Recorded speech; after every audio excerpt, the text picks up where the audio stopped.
forum for candidates running in the primary election for Washington's 10th Congressional District. This seat is for the United States Congress. The primary election is on August 6th. The two candidates who receive the greatest number of votes will move on to the general election, which will be on November 5th. You will receive your mail-in ballot shortly and should have already received your voter's guide. If you're not yet registered, you can register online at votewa.gov or at election departments or public libraries until 8 p.m. on election day. The candidates in ballot order are Marilyn Strickland, Eric Mahaffy, Richard Boyce, Nirav Sheth, Kurtis Engle, Desirée Toliver, and Don Hewett. With us at this forum are Richard Boyce, Nirav Sheth, Kurtis Engle, and Desirée Toliver. Welcome to the four of you. Thank you so much for being here. The 10th District covers Olympia and portions of Thurston and Pierce counties. I'm Liz Kernitz-Thurlow, moderating for the League of Women Voters of Tacoma-Pierce County. Terry Baker of the League is our timekeeper, and huge thanks to these candidates for attending. The League of Women Voters of Tacoma-Pierce County wishes to acknowledge that we gather on the ancestral lands of the post-Salish peoples, surrounded by their traditional waters in the shadow of Mount Tahoma. We actively seek inclusive and respectful partnerships that honor Indigenous cultures, histories, identities, and current realities. To our live audience, if you have a question for all candidates, you may text it to 425-765-5388. If possible, I will include it. Candidates have all received ground rules, which include a maximum of 2 minutes for an opening statement, 1 minute for closing statements, stopping when time is up, sticking to the issues, being courteous to the other candidates, etc. Do you all agree? Yes. Please nod, smile. Thank you. Yes. All candidates will receive the same questions and have the same amount of time in which to answer them. Usually 90 seconds, sometimes 60. As I said, our timekeeper is Terry Baker. If time is up, you may finish a short sentence. The order of answering will rotate. So we will begin with opening statements. You have a maximum of 2 minutes, and we begin with Richard Boyce. Hi, I'm Richard Boyce, and what I'd like to say will be filtered through an angry old vessel who gets loud and will hyperventilate at times. But I would like to suggest that everybody get at least 2 weeks of emergency food, water, medication, energy, and field sanitation, because I think things could get a little rough. So that being said, let me get into housing. In Lakewood, they're in the process of building 625 units. And according to the city, they're being built for anyone, regardless of immigration status. I consider that a euphemism for building housing for illegal aliens. And Joe Biden recently said that he would like the Republicans to join the Democrats in building 2 million housing units. And I think they intend to build the 2 million housing units for the world to come. And when you talk with anyone about housing units, you have to ask them to define their terms. A housing unit to me is a little pink house with a white picket fence. To government, it's a vertical ice cube tray with cubicles to warehouse people in. So please be advised, always ask your officials, what do they mean by housing? And that's it. Thank you. Next is, I'm having to change the order of everything because they're not all here, so that's what I'm doing. Opening statement, Nirav Sheth, please. Hello, everyone. Glad to be here. My name is Nirav Sheth. I'm fighting for the American dream. That was the reason I came in the United States as a student of computer and electrical engineering back in 2008. And I became homeless after that. And in between from being homeless to now, I joined the Marine Corps. I served in the Marine Corps for 4 years. After that, I worked at the Best Buy for a few years. And after that, I joined the LWV as a police officer. Then I resigned due to my hearing loss. And after that, I bought my first business back in 2017. And since then, I'm buying one business every year. So currently I own 6 businesses, and including 3 auto repair shops, 1 Italian restaurant, credit card processing business, and used car dealership. So that being said, most of my businesses were vandalized in the last few years, to be exact number 19 times. And out of 19 times, I had probably like 10 to 12 cars got stolen. I got my restaurants broken 3 times. I got 2 employees got killed by overdose of fentanyl. I got 2 employee family members got killed by overdose of fentanyl. I got 2 employees got beaten up by gang members because they were trying to stop the carjacking back in last April in Des Moines. And all those reasons that makes me believe that I think we need some changes in the administration. And that's why I'm running for U.S. Congress. That's my history. I got a wife. She was in the Army. I got a 15-year-old son.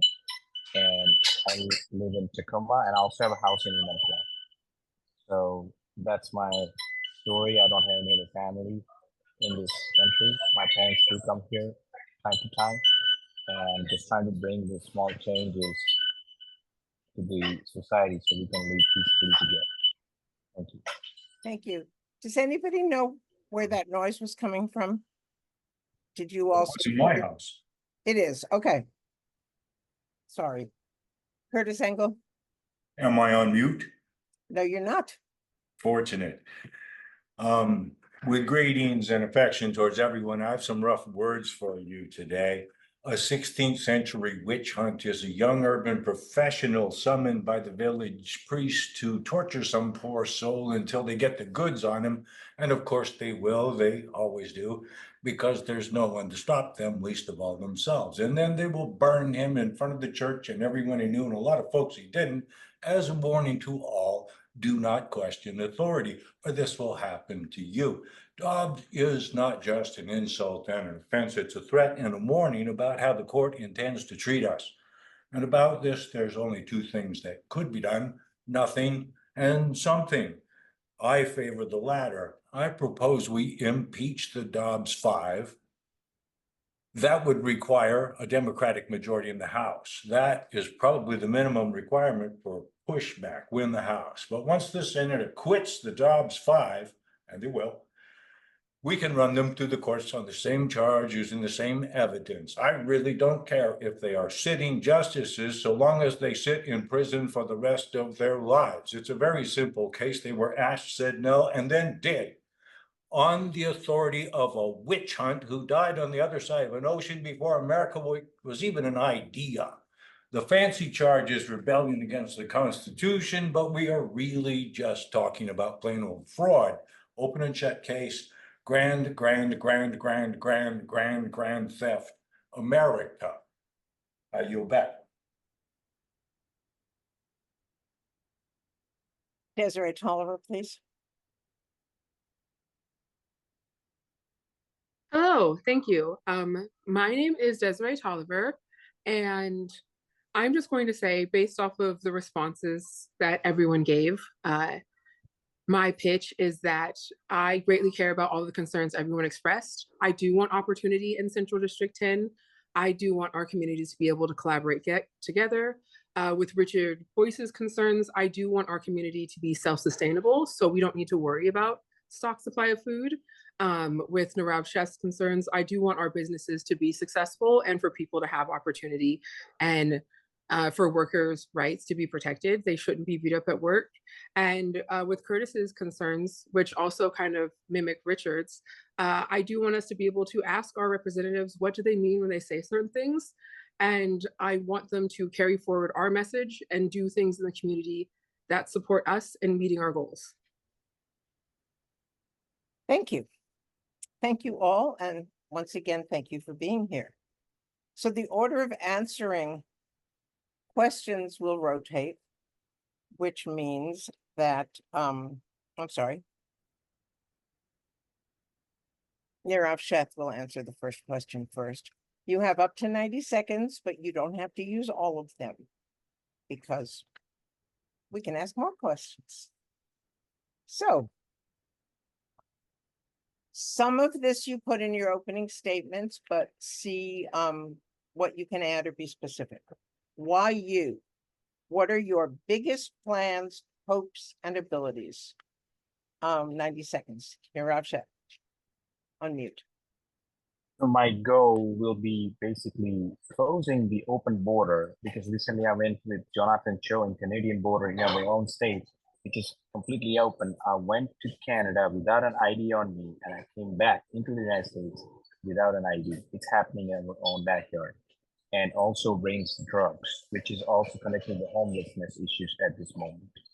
And all those homelessness connected to the property crimes and other crime factors. Drugs is the main reason. And also those illegal immigration, which is also burden on taxpayers. As an immigrant, I completely understand the fundamental values of immigration because we are melting pot in one nation. And I want to fix the immigration by bringing comprehensive immigration plan, which allows a proper process, fast process for the people who wants to come over here and just work and make money and contribute to the society. That's my goal as a congressman, which is should fix most of the problems currently we're having. Lack of proper trained technicians for HVAC, automobile, you name it, electrician. So we don't have those schools programs in this our state for saying right now. And that's why we're paying $20 an hour to HVAC technicians. So we want to bring more people if possible. We can get people here, give them a boost, basically morale boost to learn those techniques. So which is going to help the economy as well. So those are some of the plans. Okay. Thank you. Kurtis Engle. Three things I think are worth pointing at specifically. Impeaching the Dobbs 5 is an absolute minimum to keep America free. The next thought is that, well, skip the next thought. Let's go straight to the big kahuna. General Curtis LeMay was one of the craziest people ever to work for the United States government. He wanted a reactor to fly an airplane and basically around the North Pole until he ran out of sandwiches. It was a stupid idea, but the reactor is brilliant and would work just as well in a hole in the ground as it would on the moon or Mars.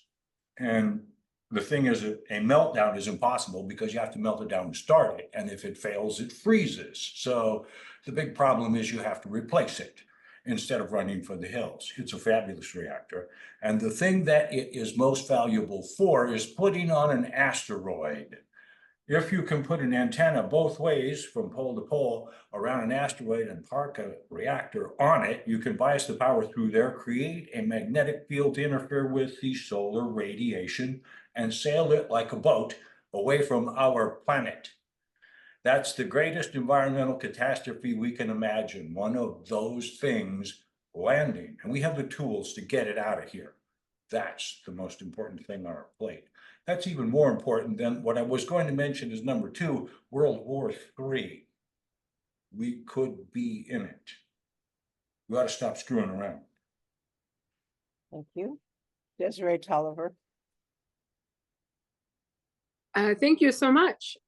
So why Desiree over anyone else? Realistically, I have goals for our entire community that are based off of what we want here in District 10, as well as across America.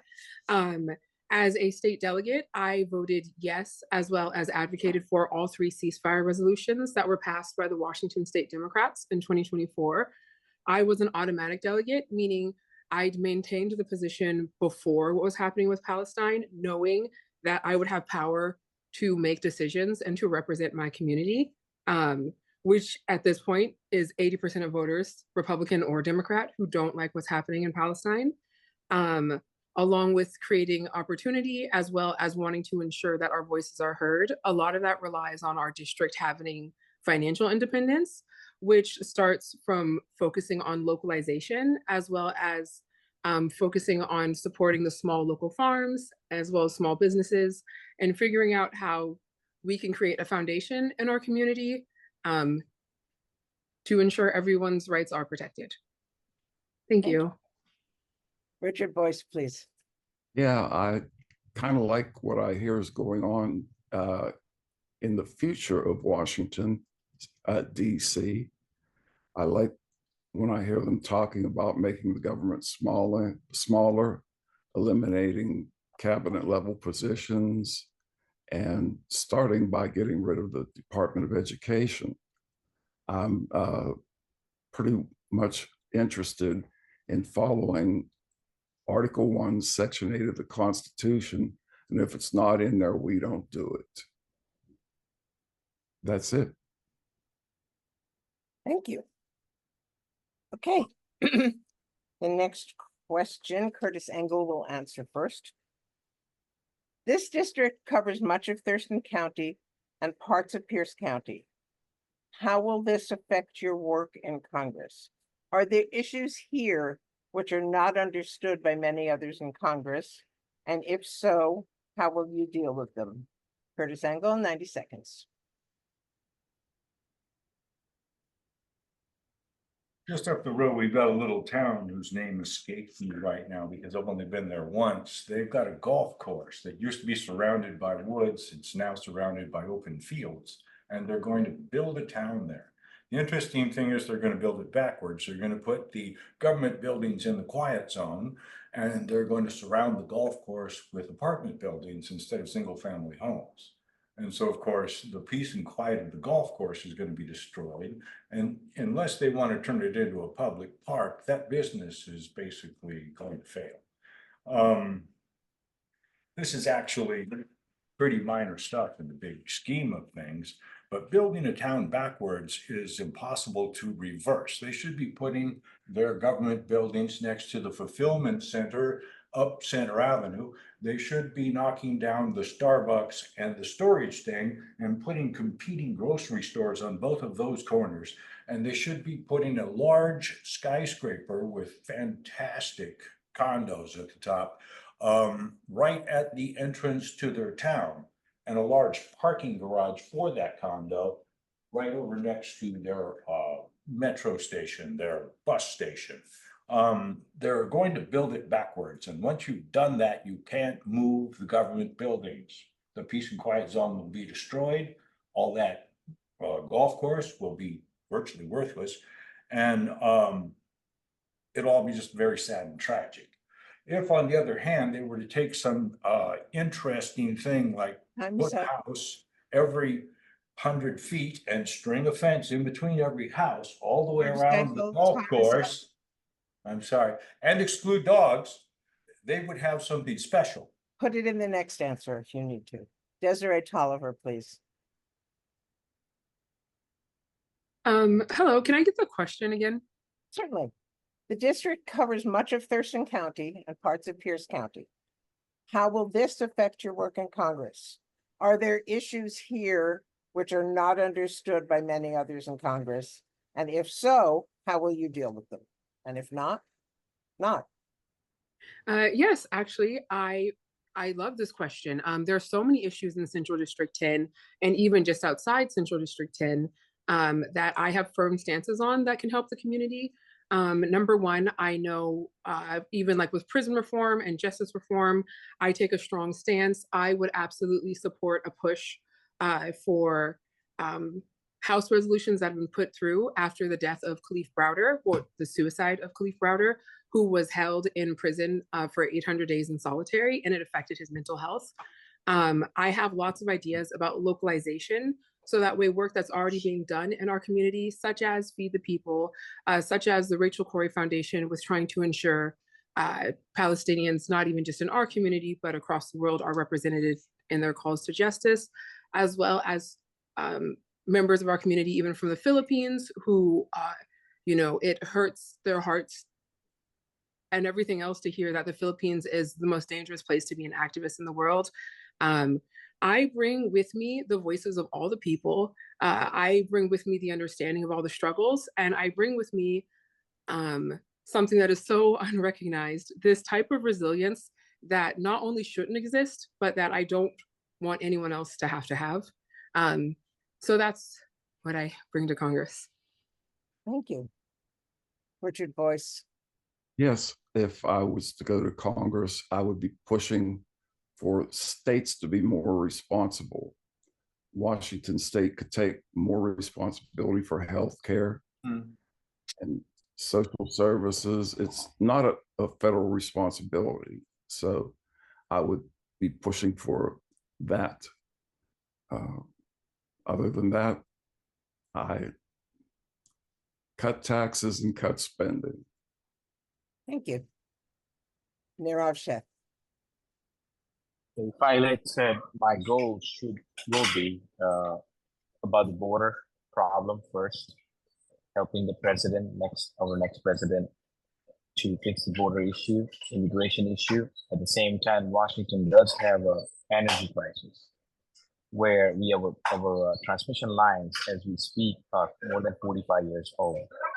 Recently, one of the senators, Mike Cantwell, introduced a bill to upgrade those transmission lines. The reason being, there's a solar farm that is not getting used. Billions of dollars were used to build that solar farm, and which was currently producing power, but it's not able to transmit into our state right now. That's another thing, fixing the transmission lines. At the same time, bringing more support for the law enforcement. We cannot turn our eye against the law enforcement. They need more funding. They need more people. Our state trooper right now, they're hurting. They need at least 575 troopers. Currently, they only have less than 300. So they need more people. They need more compensation, because the cost of living in this area is much higher. $60,000 a year is not going to cut, especially in King County. So I need to bring more funding for law enforcement, because I cannot, as a congressperson, I will not able to intervene in the state or city regulations, but I can put my influence as a congressman and bring in more funding, which can help them to boost the local law enforcement situation. Thank That you. would be my 3 keys. Thank you. I received a message that Marilyn Strickland couldn't only get in by phone, and her name just appeared on my screen. So Marilyn, you are muted. Marilyn, you are not muted. Are you here? Marilyn, can you answer, and can we hear you? If it's possible to put your video on, that would be really helpful.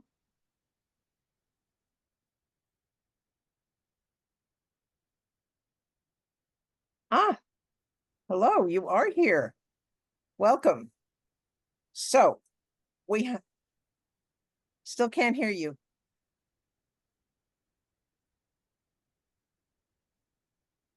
Nope.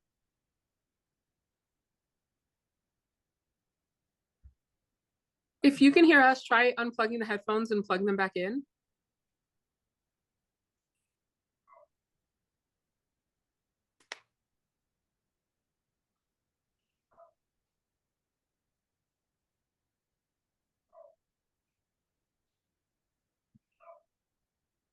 If you check your settings on the microphone, look at the microphone icon, check your settings for microphone and see if you can figure out from there what might be stopping it.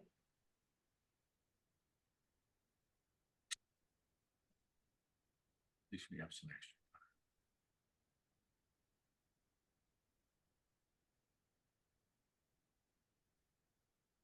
At least we should proceed. Okay. If Marilyn appears again, she will get to answer the question. Desiree Toliver, you will answer this question first. Congress will be dealing with varied issues, including reproductive rights, climate change, and a pretty dysfunctional Congress. Let's start with reproductive rights. How will you get involved in whether the rules need to come from the federal government or be left to the states? And what do you think needs to happen? 90 seconds. Okay, this is a great question. Honestly, I am a supporter of pro-choice. I'm a supporter of people's right to choose. But with that being said, I'm also a Black woman. I'm a Black woman who went to school to be a nurse. So I do know that Black women and even brown women are up to 4 times more likely to die during childbirth. And with knowing that, my focus is not on restricting people's access to healthcare. My focus and the focus that the government should have is ensuring that everyone has the same access to, it feels a little bit redundant to say safe and affordable and all these other things about healthcare, but my focus in this position would be to ensure that people are being properly cared for by their doctors and that they're able to make decisions with their medical team while knowing what's going on. That's really my biggest concern with anything involved.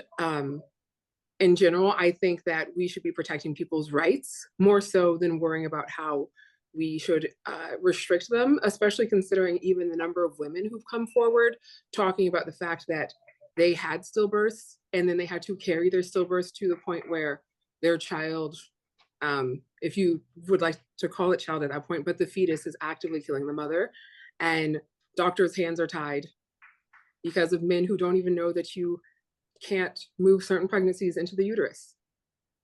Thank you. Let us see if Marilyn Strickland can hear us and we can hear her.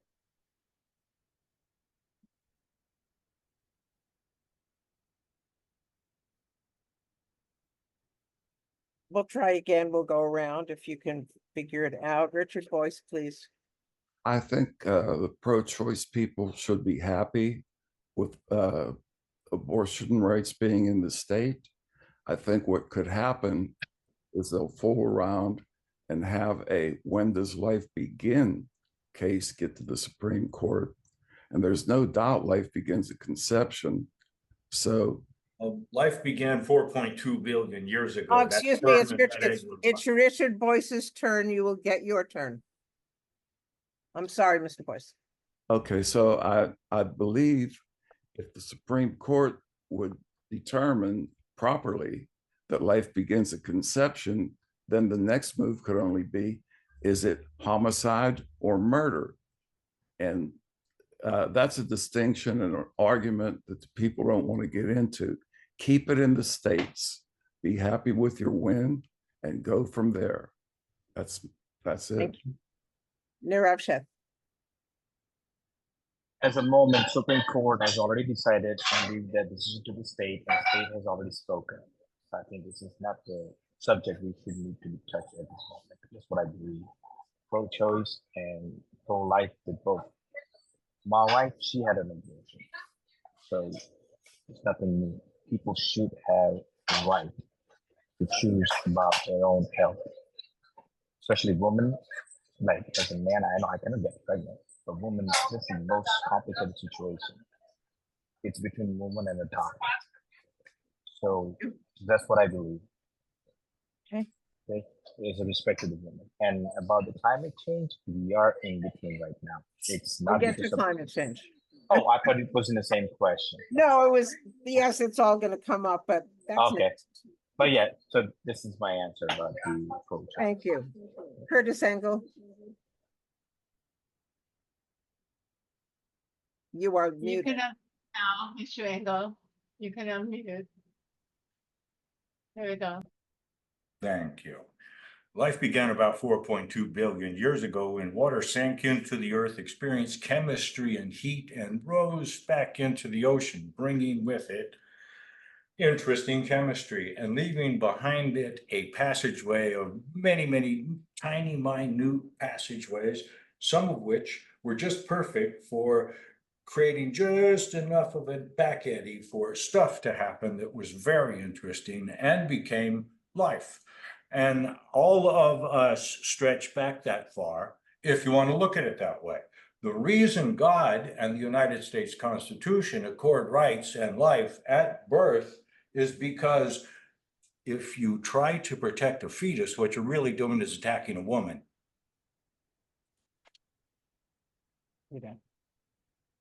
Marilyn Strickland, would you like to try again? See if we can hear you?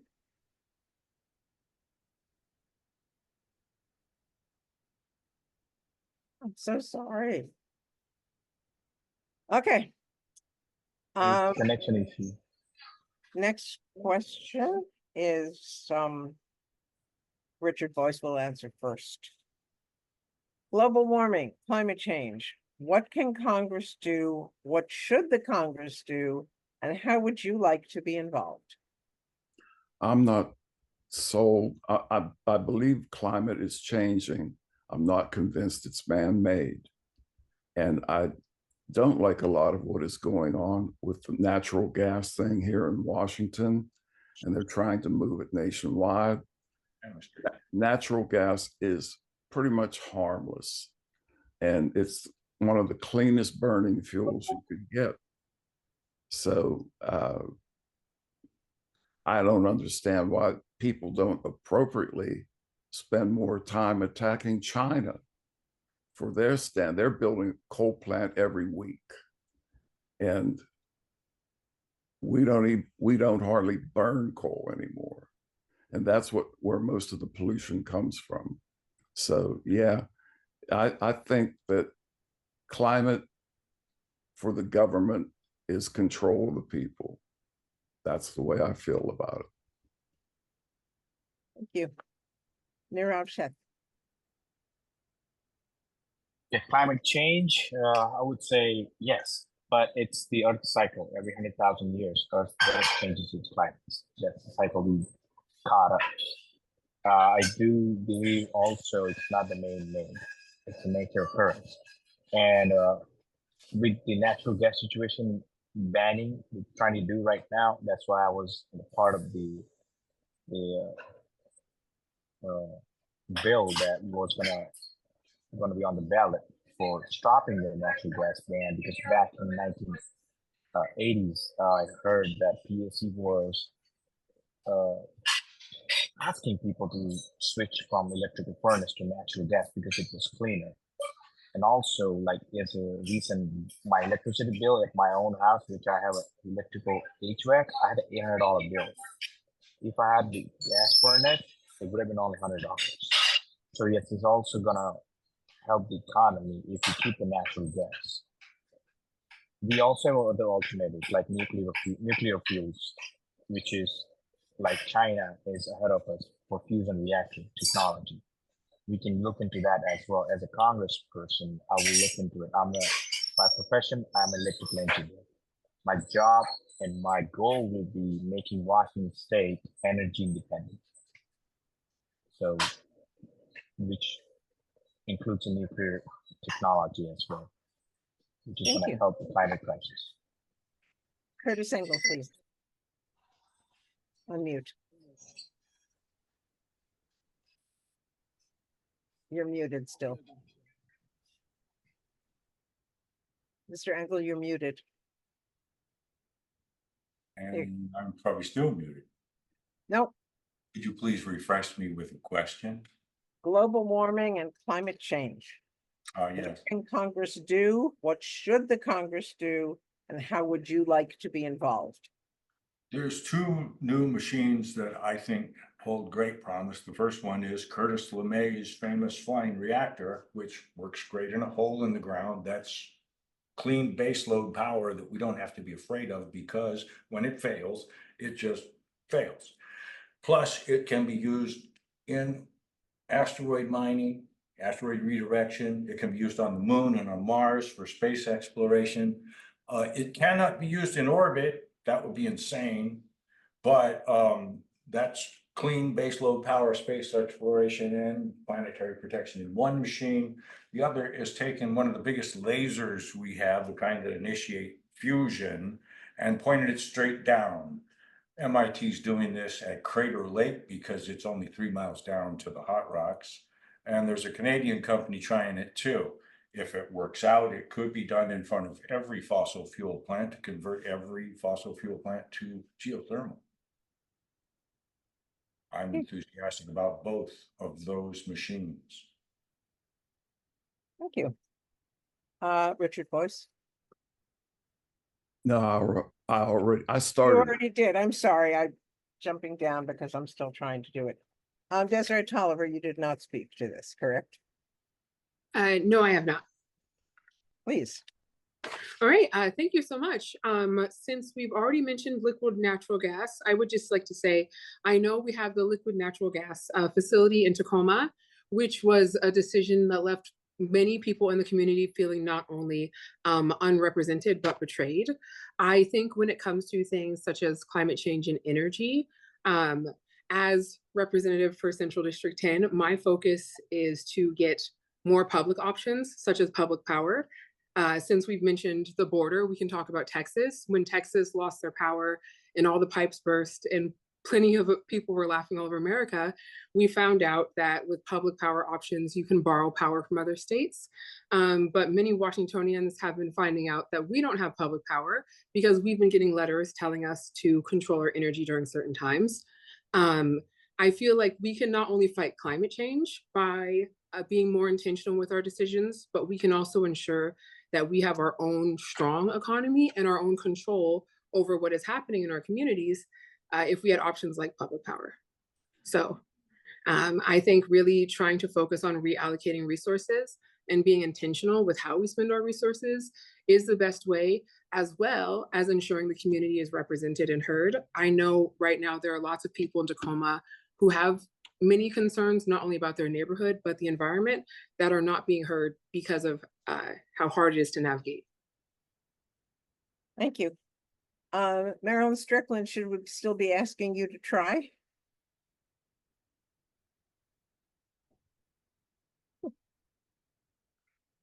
I'm so sorry. Well, you can listen. Okay, well, that's too bad. All right.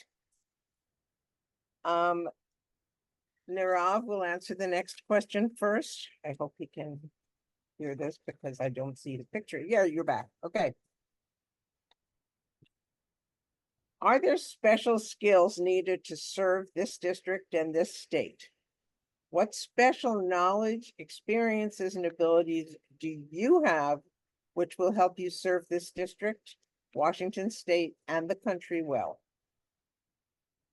I'm a common man, not a politician. The skill set you need to have is understand common man issues with the dealing with, especially seeing a woman dealing with childcare, where she has to work, either choose work or take care of the baby, or 2 jobs so she can either pay for the childcare or the other expenses.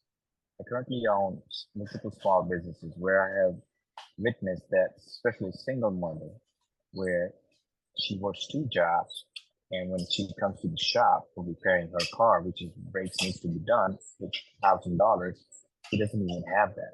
She has to either apply a loan or have it cut off the expense for the child care, either or, which is breaking my heart. 50% of the American doesn't even have, I would say, $2,000 in the bank account. This is the situation we're dealing with right now. The economy. We need to fix that. I understand the money. I understand the economy. I currently run a multi-million-dollar company, which brings the knowledge to the Congress about how to help small businesses, which create more jobs, also lots of opportunity, especially with the immigration, dealing with the immigration, drug issues, being a part of the law enforcement in the past, also helping the law enforcement community to serve the better for the community, bringing more support from DC to the local people. So as an all comprehensive plan of multiple angles I've already served, which is going to help me to serve better in the Congress. Thank you. Kurtis Engle, please. Unmute. Let's try this. No, now you're muted again. There. There we go. Why would I be good? Well, to begin with, like Joe Biden, I can tell the truth and tell when I don't know something and had better ask somebody who does. Unlike some people we could mention, but would prefer not to. Next, the thought that we should crawl back into the cave that some of us have put forward as a solution to all of our problems is actually quite unlikely to solve any problem that isn't Russian in origin. These answers to our problems are actually being given to us from overseas, Russia, probably the primary place. Making government small is not as good an idea as, for example, feeding every school child before and after every school day before giving a billionaire another tax cut. And while we're here, how about housing every homeless person? That's 650,000. It pencils out to $8 billion a year.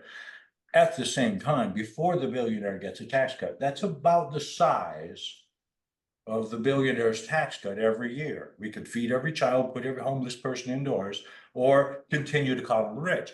Where did that idea come from? Isn't that what the Russians do? I yield back. Thank you. Desiree Toliver, please. Can you repeat the question for me? Sure. Are there special skills needed to serve this district and this state? What special knowledge, experiences, and abilities do you have which will help you serve this district, Washington State, and the country well? Okay, I like this Go question. anywhere with that one. Yeah, I like this question. I feel like this one is so much more well-rounded, and I kind of have to name stuff off like a bullet point.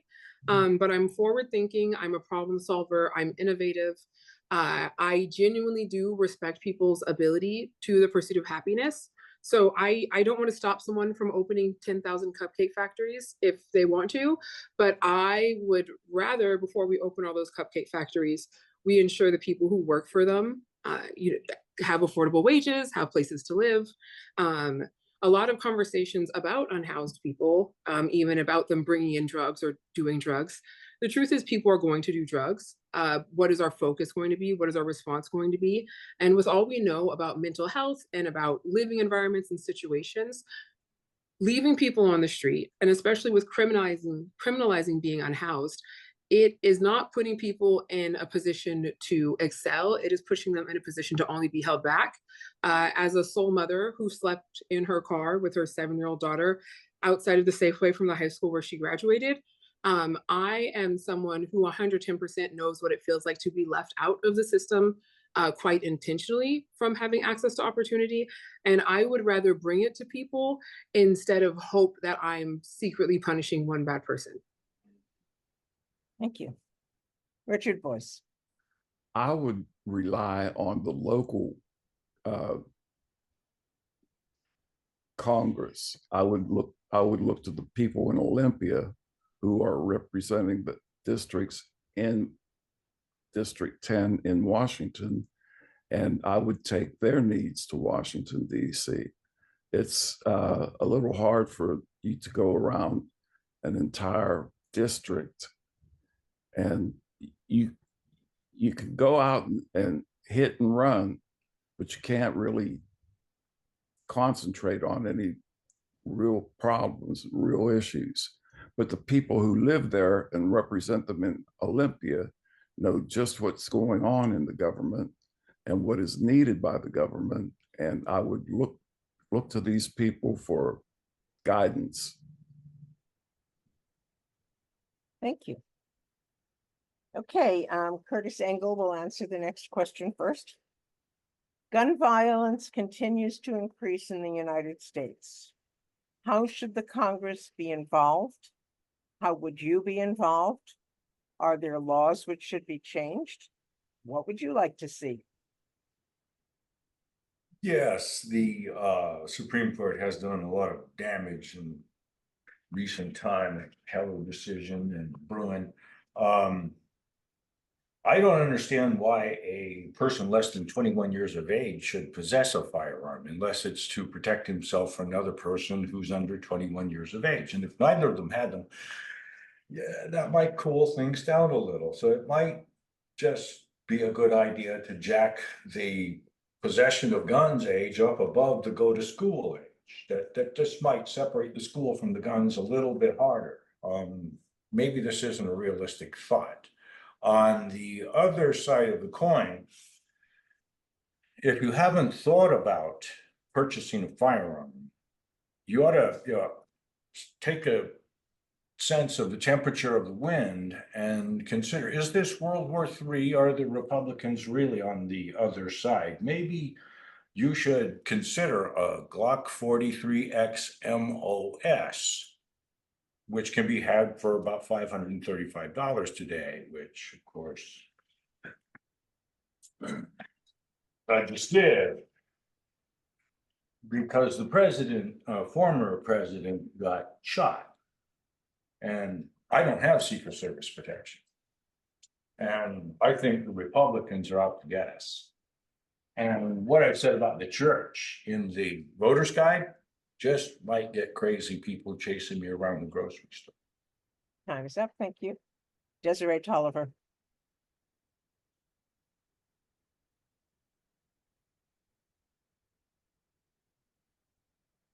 You're muted. Oh, can you repeat the question for me again? Sure. Gun violence continues to increase in the United States. How should Congress be involved? How will you be involved? Are there laws which should be changed? What would you like to see? There are plenty of laws that should be changed. And realistically, when it comes to gun laws, it is such a complex issue. So many things play a factor in who people see as someone who deserves to be protected and not protected.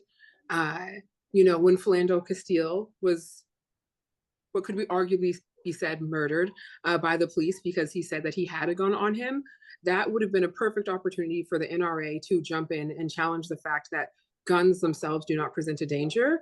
But because of other barriers that make it so there are such staunch party lines, they did not take an opportunity to not only defend their rights, but the rights of Philando Castile.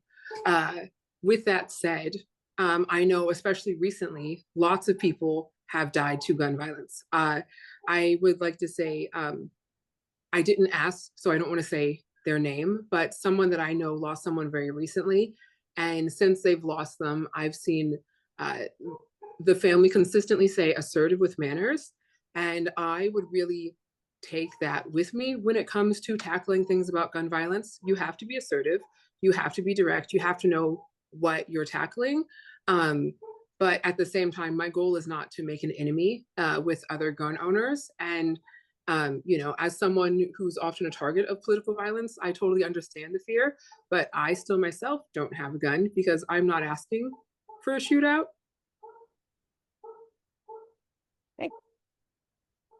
And Richard Boyce, please. I think if you saw a map, you'd notice that gun violence is a concentrated issue. You look in South Chicago, areas in New York City, neighborhoods in Seattle, the incidents are concentrated. And I think if we enforce the laws that are in effect, a lot of these people have guns and they are prohibited from having guns. So to have more laws to not have guns would just have more people who are not supposed to have guns killing people with the guns that they have. So it's a tough issue, and it's something that it's personal. And I don't have an answer, and I don't know anyone who does. Thank you. Nirav Sheth. Gun violence, that's a complicated issue. As a former police officer and also former U.S. Marine, And you need to have a proper ability to handle the weapon. That's the first thing. Proper training. If you're applying for concealed carry license, you need to have proper training. That's the first thing. Also, a couple of my employees were attacked by a gang member who had a gun illegally obtained from somewhere. We also have an issue on the street that illegal weapons getting handled by those drug dealers or criminals. That's the first issue we need to address when it comes to the gun violence. And also, Richard Boyce, I agree with him, it's a concentrated issue based on populations, like big cities like Seattle, New York, Chicago. So yes, regulations will not help, but when somebody's purchasing a weapon, at that time, proper age, proper training, what the motive is, yes, that will help, because Second Amendment is a big thing in the United States of America. And I don't want to offend any gun owners. Myself, I do own multiple handguns and also rifles. I do believe in Second Amendment. But at the same time, being responsible that all those weapons should be locked if it's not getting used. So those proper training and handling capabilities will be impacting those issues. Thank you. Okay, Desiree Toliver will be first for this one. Washington serves many current and former members of the military. Is there any way in which this will affect what you hope to accomplish in Congress? Oh, absolutely. I am someone from a long history of veterans. I have current active soldiers in my family, and my family members have actually achieved ranks that are highest ranked non-commissioned officer in the military. So I very much, as someone who's lived in a military family, as someone who has plenty of respectable family members, as someone who has family who has put their lives on the line for this country and for the promise of opportunity, for the promise of better, and for the promise of equal, I would ensure that veterans are taken care of through, as I've already mentioned, localization, focusing with local groups and what they're doing, and ensuring that they have the supports to continue off of it. I know we have Grub in Olympia, which is a local farm. When I was younger, my family actually received some of their farm beds, and they're currently doing with the hives for veterans. That process for veterans to be with the bees, they can have honey, they can have beeswax, they can make art, they can produce money, and it can also be therapeutic for them. So it allows them to be integrated in a way where they can manage all of their, I don't say issues, but all of their current struggles. And I think if we focused on more practice like that in our community, we will ensure our veterans are also protected. Thank you. Richard Boyce. I'm retired Army. My daughter's retired Army. I have a real soft spot in my heart for veterans, and I would do whatever is legally possible and economically feasible to assist each and every one of them in every way that I could. Thank you. Nirav Sheth. You're back. Sorry, I'm also working. So, as a veteran myself, a lot of issues needs to be dealt with. Currently, the VA has stepped up their game. I will not lie; they are the best I can get right now. But still, lots of improvement needs to be done. When it comes to the VA, when they're providing an outside VA recommendation, that communication needs to be changed because that needs to be faster. Also, right now, we are neglecting the veterans, homeless veterans, and providing shelters or houses for illegal immigrants. And that should be stopped. That's another thing I want to address. That our veterans should come first before those immigrated people. They also need help, but at the same time, we have our own people dying on the street. And they need proper care. They also need food, and shelter. So that's the second thing. Third thing is the benefits, the proper training when a person's about to get out from the military. Not every base has a proper system where that the active duty personnel get a proper job recruitment or any kind of transfer skill set to the regular world from the military. So that needs to be stepped up as well.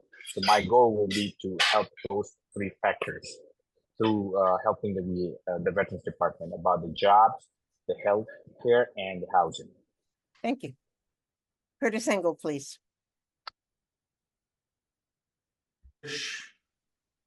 The question was, what would I hope to accomplish in Congress?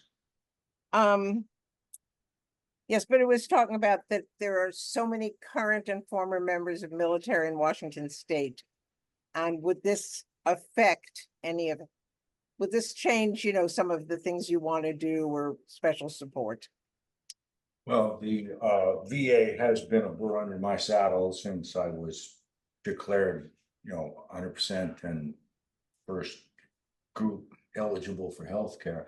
I noticed that they don't do anything except fight with veterans about health care. That could change, and that would really improve things for veterans. And one way it could change would be to disband the VA entirely and send that cash over to Medicaid, Medicare, and instead of being entitled to being cared for by military doctors, veterans could be entitled to be cared for by real doctors. That would be a vast improvement. Okay. Thank you. This will be the last question. And Richard Boyce will answer it first. The whole country has seen an increase in the number of unhoused people. Should affordable housing policies and/or funding come from the National Congress, or are they solely a state and local issue? What plans, if any, do you have to increase or improve housing for all? Richard Boyce first. It's a state and local issue. There's nothing in the federal government that they can't take and mess up. So if you're going to get anything done and in an economically feasible way, you have to do it locally, and you have to see if you can get donations to take care of people as much as possible before you get the state involved in spending taxes. Thank you. Nirav Sheth. Currently, we dealing with lots of homelessness issue. I have a couple of businesses. They have a couple of people living outside, and it has to do with the mental health. We have lots of mental health facilities shut it down by recent administration, and at the same time, those people are back on the street, and the easy access to the drugs, especially fentanyl, which is everywhere, is causing the more issue. And on top of it, we have a nonprofit organization asking more money so they can eat off on that. We need to cut that middleman, the nonprofit. If the government wants to get involved for helping the homelessness, they have to take the direct decision, because those nonprofits, they're turning this thing into an industrial complex, basically a business. Recently, one of the last year or 2 years ago, after COVID, one of the nonprofit person, he was running the whole company. He resigned because of the corruption. King County itself asked $850 million last year. This year, they're asking almost more than $1 billion. But we have more homeless people than last year. So this needs to be stopped. We need a facility which can help those mentally ill people can get back to the society, stay there in that facility, helping them get the skills that and everything, instead of just leaving them on the street. That would be my goal, helping the local government. Thank you. Kurtis Engle. Rights are equal, then let me start again. If people's rights are equal, then leaving the states to make up their own minds about how to handle homelessness is an abuse of people's rights. And next, we have to notice that we already have the tools at the federal level to handle this situation. We have Section 8, we have Social Security, we have Medicare, and at the state level, Medicaid. And these are the tools that are intended to solve these problems. They're not properly funded, and that funding generally comes from the federal government. And let's do a little math. At 650,000 head of people, multiply that by 1,000 a month subsidy, that's 650 million. That pencils out to about $8 billion a year to do housing first. And with the thought that not being able to put a roof over your head is evidence of disability, you've got a pretty good claim for Social Security right there.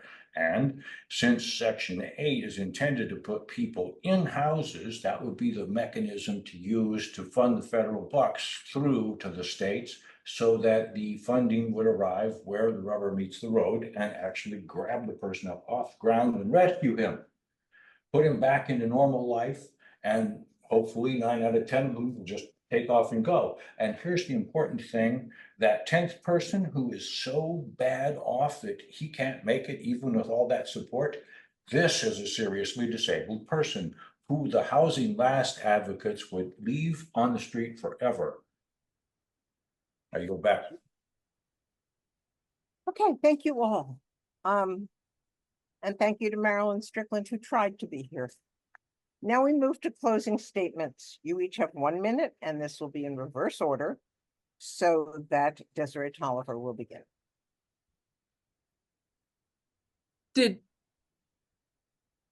Sorry, I thought I didn't answer that question. You said it was the last question? I'm sorry. You did. I apologize. Okay, yeah, thank you. As far as for funding, do I think it is state, local, or federal issue? The truth is it's a combination of issues, which is why I'm so proud that there's so many people running in our district and legislative district in both Thurston and Pierce County that I can collaborate with, including people who advocated for housing for all, tenants' rights that were won in Tacoma. As Kurtis Engle mentioned, I hope I said your name right, housing for all and housing first is the direction that we need to go in. Utah, who had a Republican at the time, who was in office, whoever saw this, started housing people who were unhoused in their area. And with doing this, they were able to save roughly $8,000 per person who they housed with all the costs considered.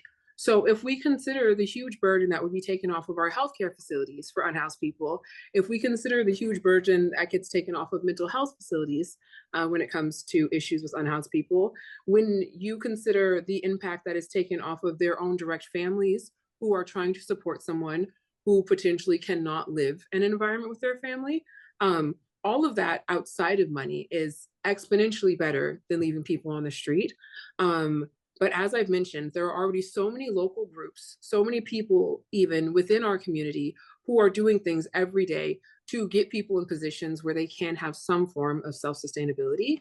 I think that the federal government's job, which, Housing Secretary Marcia Fudge, who's retiring, did a great job. She finally closed out issues for Hurricane Katrina families. But if we focus on housing people first, all of our other issues will resolve shortly after.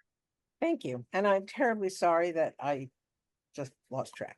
Oh, no, it's okay. Now you get to give the first closing statement. You have up to 1 minute. Okay. Hi, my name is Desirée Chantal Toliver. I need you to go to toliverforcongress.org. I need you to donate to me, because while I'm not saying these other candidates are not serious, the truth is I am the only candidate who deeply cares about these issues as well as what's happening with Palestine. I have already openly voted for a ceasefire resolution, including return of hostages with Palestine. As for the Republican candidates, I can absolutely understand how the border may be an issue for others. But I feel like, truthfully, especially with Washington State's history, as well as some of the immigrants we have here now, and with knowing about laws such as the colloquially known Muslims Need Not Apply, which hinders tax-paying, law-abiding citizens' access to having citizenship, Our focus should be having a foundation for all and not trying to hinder anyone else from opportunity. Thank you. Kurtis Engle, Please refresh the question. closing statement, 1 minute. Here we go. We may be near the beginning of World War III, and I doubt the Russians would do anything differently if they were running the Republican Party. I think America needs a new political party custom built for the loyal conservatives, a party with standards. If you want everyone to worship your God, have so many children they don't know what to do, give the tax money to the rich, and let someone else be the world's policeman, then you are with the Russians. And a special word for the God crowd, who use God as their justification. God troubled himself to come all the way to earth to tell you he doesn't know the folks running the church. Those folks turned to their friends running the prisons and they killed God publicly, no secrets. And for some reason, you don't get it. I yield back. Nirav Sheth, please. Oh, my name is Nirav Sheth. My goal will to fix the immigration, getting effective law enforcement back to the community, growth and support for the small businesses, and bringing strong infrastructure, especially with the energy, and also fixing the education department, which is abolishing the federal education department, giving the authority back to the parents. That will be the key for the proper education. I did grow up in India, and the education system in India, everybody knows that it's far better than here. That's why we have more people working for Microsoft than any other country. So education is the key for the next generation. That will be also in focus. Just trying to bring the common sense and protecting the American dream. That's my goal. Because I have a 5-year-old son, and I want to protect this nation because I had a dream. I came here, I achieved it, and I believe the American dream. I want to preserve it. Thank you, and God bless America. Thank you. Richard Boyce, please. Okay, well, like I said in my opening statement, get prepared. Food, water, medications, field sanitation, things are going to get ugly. We owe a lot of money, and the country is going to go bankrupt. Banks are going under, and get ready, get prepped up. Food, water, medications, please. That's it. Thank you. Thank you all for being here and answering our questions. The primary election is on August 6th. If you do not receive your ballot soon, check with your local election department. If you're not yet a registered voter, you may register at votewa.gov, at your election department, or at public libraries. Information about candidates is in your voters' pamphlets and at vote411.org, as well as on candidates' websites. And speaking of voters' pamphlets, at least in Pierce County, even races with only 2 candidates are listed in there, but those will not be on your ballot. Only primaries are only for where there's 3 candidates or more, so don't get even more confused than that huge book will make you. Thank you. The 2 candidates receiving the greatest number of votes will move on to the general election, which is November 5th.